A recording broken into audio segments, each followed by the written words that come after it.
Heave-ho! Just hoist the sail, and this ship looks ready to sail out to sea. The delicate mast, the intricate rigging, the precision of its construction. A very talented shipwright is behind it all.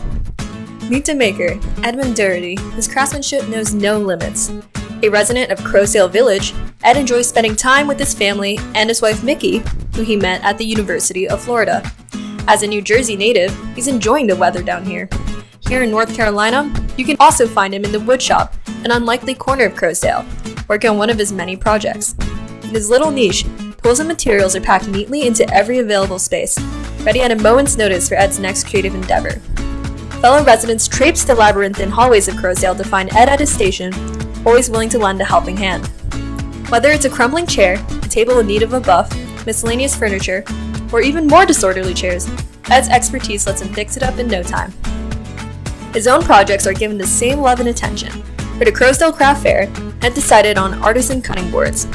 Using oak, mahogany, even Brazilian heartwood, which is naturally purple in color, he cuts them down to size in preparation for the fair.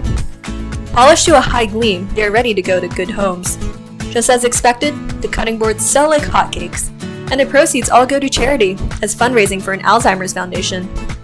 Master of many materials, his current passion project is model steam engines.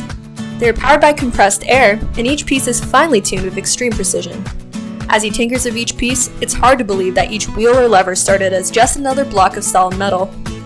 And if it weren't for their small size, they'd seem right at home in a real steam engine churning and spinning away. This has been another chapter of Ed's passion for incredible workmanship. Ed used to build model trains, from sizes small enough to fit in the palm of your hand, to hold railroads that his family can ride through the countryside.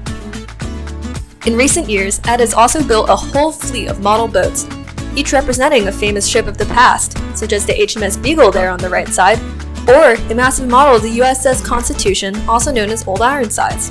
Having lived near the coast for several years, Ed also loves boats in real life too. This passion of Ed's also intersects with his other calling, music. Ed built himself a dulcimer that he is now learning to play. The heart-shaped sound holes are a personal touch. His talents range across many instruments, such as the recorder and the bass recorder, a soulful instrument with a rich sound. However, Ed is most active on the clarinet as part of Crowsail's band, the Rusty Pipes. Ed attends a variety of music practices, such as band and recorder practice on Monday, and choir practice on Wednesdays. As a valued member of the woodwind section, he has made great friends in the community he has found here. He performs regularly with the band, such as in the Veterans Day performance held in the auditorium in November.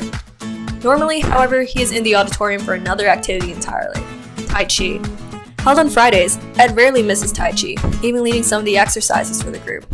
Combined with strength training on Tuesdays and Thursdays, Ed makes sure to stay active with a variety of exercises.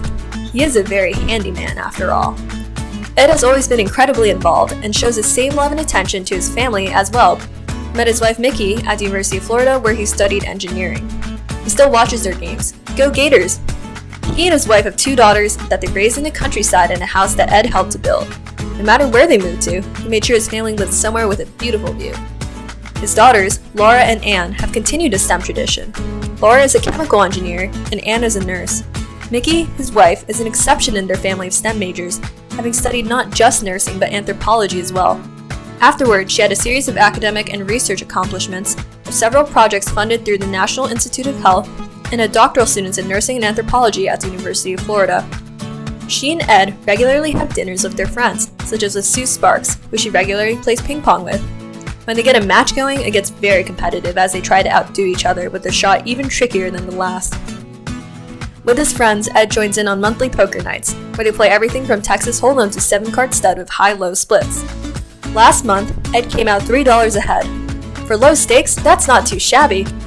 Ed did the best he could even when the river didn't treat him well. This particular hand was especially a travesty. At the end of a long day, Ed enjoys reading a book in his favorite armchair. He might be joined by the smallest member of their family, Roscoe, their adopted barn dog, an old dog that is still learning new tricks. He's currently being trained to jump up for a treat. A boisterous little fellow, he is part terrier. If he's not running around, he's sleeping so he can run around again soon. Wherever you look in Crowsail, there's a friend of Ed's, whether he's helping them with their projects or making a new friend as he speaks. Cracking jokes with his friends or just telling stories, he's always a joy to be around. Ed thrives in the world that he has built at Crowsail, with each day as productive as the last. In the warm and loving home that he and Mickey share, it's always a good time.